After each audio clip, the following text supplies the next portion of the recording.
Magandang hapon po. Babalik ulit si Mr. Conan Method. Pagkakaiba ng traffic light at na enforcer ay ang enforcer ay kayang kuhanin ang example, bank robbery, at pursuit.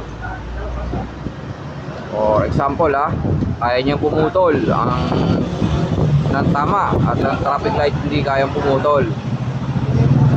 Yun po.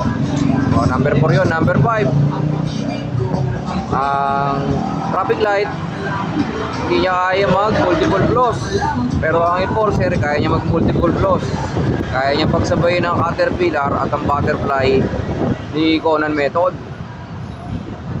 So, pero sinasanay po yun, sinasanay, iniensayo ang paggamit ng butterfly at ng caterpillar dahil magsasalpukan ang sasakyan pagka hindi marunong ang gumamit.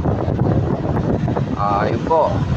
Tapos ang traffic light hindi niya kayang kumuha ng VIPs o hot pursuit, pero ang ang enforcer kaya niya kumuha ng VIPs.